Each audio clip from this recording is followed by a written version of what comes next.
Hey, what's going on, everyone? Drew from Enjoy Hoi Polloi here with some ideas to help you make better music, get it out, and get it heard. So today I want to continue with episode 2 of Squashed and talk a little bit about basics of compression. Let's call it Compression 101. So just as a quick recap, what is a compressor? So a compressor is a tool that audio engineers use to control the dynamic range of a sound. So that can mean raising the volume of the quieter sections, limiting or squashing the volume of the louder sections, but you can also use it to add punch to drums, make vocals sit better in the mix or have a more even level, or to color sound and make it have certain characteristics. So that's the basics of what a compressor is used for. And again, I know that's like 50,000 foot overview of this, but I will be doing some later videos in further episodes that will focus in more on some of these use cases. But today I'd like to talk a little bit about some of the specific controls that you have available within most compressors. Historically, as I mentioned in my previous video, compressors really were just an input and an output. You didn't really have too much control over it in terms of anything aside from the output gain. So you look at some of the older compressors like the LA2A, where you really just have kind of a threshold and a gain knob, and that's basically it. But you also have compressors, for example, like the 1176 or some of the other VST compressors available on the market that give you a massive amount of control. And I think that's more what I'm going to be kind of catering this video to, is kind of the VST, the virtual tools versus hardware synthesizers. Obviously, you don't see any hardware synthesizers in my studio. I would love to own some. Plan is to get a few in the future, at least one for vocal processing specifically. Anyway, so what are some of the controls that you have available within a DAW on your kind of built-in compressor or any compressor plugins that you've bought? So first and foremost, threshold. So this is actually setting the level below 0, which it triggers the compressor to actually compress the sound itself. So this is typically shown in negative numerals, negative integers rather, and is again a measure of decibels, dB. So what that means is that when you get to a specific level, that is the level at which the compressor will engage and start to compress the sound. The next most important one, I think, is ratio. And ratio is the amount of attenuation or the amount of squashing that compressor is actually going to put on that sound. So for example, if you have a 2-to-1 ratio, it's going to be a very gentle nudge downwards or gentle compression. And what that means is for every decibel above the threshold, it will actually reduce that sound 2 decibels. So the next one is gain. So you have a couple of different types of gain controls on a compressor, but the one I think that's relevant right now is input gain. And this sets the level at which the sound coming into the compressor is read. So if you have a track at -6, it'll set that even lower if you lower the gain within that compressor. There's also a makeup gain, which I'll talk about in just a second. Actually, I'll talk about it right now. So the other control is makeup gain, and that is the amount of gain that's applied to the sound once it's compressed as it's leaving the compressor. So typically when you compress a sound, you actually reduce the gain on the track overall. So you reduce the level at which the sound was coming in. You don't necessarily want to do that, because obviously when you're compressing a sound, the goal isn't to reduce the overall volume. You can do that with a gain plugin.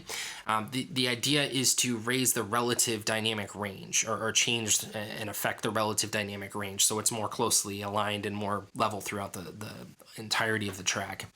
So what makeup gain does is when you get that gain reduction from setting your threshold and setting your ratio, What it actually does is applies an additional gain to raise the overall level of the output of the compressor, so that your volume level is maintained. And kind of what you want to do when you're using a compressor. And I'll give examples in my next compressor video in episode 3.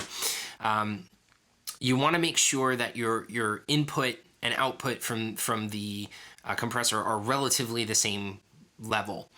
So if you have -6 dB coming into the compressor, you get some gain reduction, say 5 to 10 dB of gain reduction within the compressor, then you want to try to also make up that gain so that your output is -6 dB again. So that when you A/B, you shouldn't be able to hear a difference in the overall volume of the track.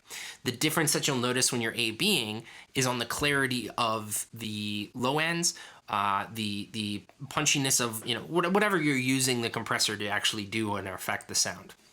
Okay, so that's gain. You've got input gain and makeup gain. Okay, the next two controls are kind of the coloration or the controls that affect how the compressor compresses. So those two controls are attack and release. I'll also talk about knee in a moment, but attack and release are kind of the main ways that you'll be able to control a compressor itself. So attack is the speed at which a compressor engages. Think about that in terms of like, if you play a sound, it hits the threshold, and the compressor understands that it needs to reduce it by the ratio. So the attack is the speed at which the compressor actually reduces that sound. Fast compressors like the 1176 are really well known for having 10 milliseconds or less of attack, and that makes for a very quick reduction. It's very helpful for shaping transients, for example. But attack can be anywhere from, attack is measured in milliseconds, and it can be anywhere from typically about 0.05 milliseconds up to 100 or more milliseconds. Typically you'll see compressors in the range of say 10 to 100 or 10 to 50, or they may just be a number, 1 through 10, depending on the compressor you're using. The next control is release, and similar to attack, it's a time-based effect and determines how long it takes for the compressor to release the compression. So if you think about it, the way I've always found it helpful to think about this is kind of like a decay. Think about it as a decay mechanism on a synthesizer. So your attack sets the amount of time that it takes for the compressor to engage. The release is the amount of time it takes for it to go back to non-compressed signal. Again, measured in milliseconds. You can have fast, medium, slow release, depending on what you're trying to do with it. But again, typically measured in milliseconds, typically anywhere between about 10 to several hundred milliseconds. So the next piece is knee. And knee is the severity of which the sound gets attenuated. It's when you engage a compressor, depending on the settings, you may reduce the level almost immediately, what's called a hard knee. So basically you have an image on a graph that looks like this. So it's a very pointed, very aggressive transition. So you go from having an uncompressed sound, it hits the threshold, it's compressed. A soft knee is a more gradual. So think of that as almost applying an attack to the attack. So what a knee actually does is it's kind of an adjustment to determine the speed at which a sound gets attenuated. So you have attack and release that are controlling when the compressor engages, but this is kind of the control that controls the transition point between an uncompressed and a compressed sound. So a hard knee is going to look very much like a straight line. It comes up, hits the threshold, immediately is reduced to the ratio. When it's a more gradual or a soft knee, it's kind of a curve to that point versus that hard line. So the sound comes up, hits the threshold, and gradually hits to that ratio of compression. And that's where it maintains for the duration of that sound, as long as it's above the threshold, until it releases. And again, that's a control on how smoothly the sound is transitioned into being compressed.